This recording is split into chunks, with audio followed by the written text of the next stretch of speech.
दोस्तों नमस्कार। Colonel Ajay CO Ajay astro money group first global astro finance digital channel से आपसे मुखातिब होता हूं। आज 14 अप्रैल सन 2025 सोमवार। दोस्तों अजय एस्ट्रो मनी ग्रुप देश का पहला चैनल है जो 42 कमोडिटीज़ पर आपको लगातार अपडेट और विश्लेषण आप तक प्रस्तुत करते हैं। खाद्य तेलों में हम जो आपको अपडेट देते हैं, आज पूरा विश्व इसकी तरफ नज़र रखता है। गौरतलब है कि मार्च में स्टॉक बढ़ने के कारण और ग्लोबल सप्लाई दबाव से पाम ऑयल के दाम गिर गए हैं। जानिए रिपोर्ट विस्तार से। दोस्तों इससे पहले हम आगे चलें, एक विनम्र अनुरोध, यदि आप हमारे चैनल पर नए हैं, पहली बार आए हैं और अभी तक आप सब्सक्राइब नहीं किया है तो चैनल को सब्सक्राइब करना बिल्कुल ना भूलें। खबर निकल के आ रही है कि मलेशिया में पाम ऑयल का वायदा सोमवार को गिरावट के साथ बंद हुआ है।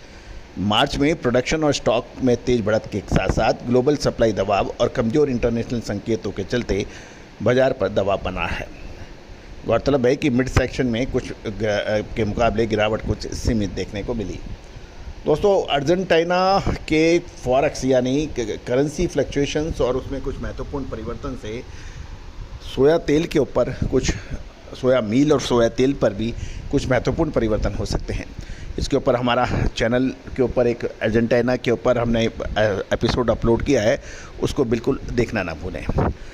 बरसा मलेशिया के अंदर जून कॉन्ट्रैक्ट 42 रिंगट टूट के 4170 रिंगट पर बंद हुआ, जो मिड सेशन में 4167 रिंगट तक गिरा था। दिन भर में ये लगभग 1% नीचे का ट्रेंड देखा गया, जबकि मिड डे में ये गिरावट 1.07% तक पहुंच गई थी। मलेशिया की मार्च पाम ऑयल प्रोडक्शन फरवरी के मुकाबले 17% बढ़ी है, जिससे मलेशिया की इन्वेंट्री 6 महीने में पहली बार बढ़त में देखी गई। इन सप्लाई ग्लंट ने भावों पर दबाव डाला और ख़रीदारों को सतर्क कर दिया है। नज़दीकी कॉन्ट्रैक्ट जैसे अप्रैल और मई के देखें तो 111 और 46 रिंगिट बंद हुए, जबकि जुलाई कॉन्ट्रैक्ट में 28 रिंगिट की गिरावट देखी गई है। इंटरनेशनल मार्केट में सपोर्ट काफ़ी सीमित था। डलियन के पॉमोलिन और सोया ऑयल के वायदे में मामूली बढ़त दर्ज हुई, जबकि क्रूड ऑयल की कीमतों में भी थोड़ी मजबूती देखी गई। दूसरी ओर सीबॉट सोया ऑयल सोमवार को 0.25% नीचे रहा, जिससे पाम ऑयल पर दबाव बना। CBOT soya oil BMD palm oil के बीच प्राइस स्प्रेड बढ़कर $96.44 प्रति टन हो गया है, जो मिड सेशन में 94.77 टन था। ये पाम ऑयल के मुकाबले सोया ऑयल के बढ़ते प्रीमियम और पाम ऑयल के गहराते डिस्काउंट को दिखा रहा है।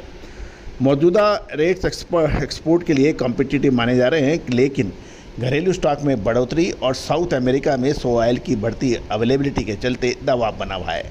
अर्जेंटीना में सोयाबीन हार्वेस्ट रफ्तार पकड़ रहा है और कमज़ोर पैसों से सोया ऑयल एक्सपोर्ट के ऑफर और सस्ते हो सकते हैं, जिससे ग्लोबल एडिबल ऑयल में मार्केट में दबाव आने की संभावना बन सकती है।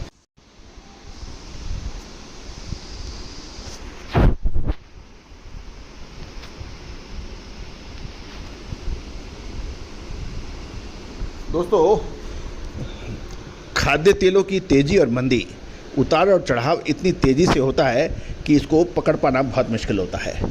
लेकिन भारतीय अनुसंधान पद्धति और फंडामेंटल एनालिसिस का जब संयुक्त रोल होता है, संयुक्त प्रयास होता है, तो रिसर्च आपको क्रिस्टल क्लियर नज़र आने लगती है। और दोस्तों इसका हम बार बार आपको लाइव एग्जांपल दे रहे हैं। याद रखिएगा, खाद्य तेलों के यदि आप व्यापार करते हैं, मिलर्स हैं, रीपैकेजिंग कर रहे हैं, इंपोर्टर हैं, या फिर आप नेपाल जैसे देशों से संबंध रखते हैं, तो हमारा अग्रिम विशेष विश्लेषण आपके लिए फ़ायदेमंद साबित हो सकता है। जानिए रिपोर्ट विस्तार से।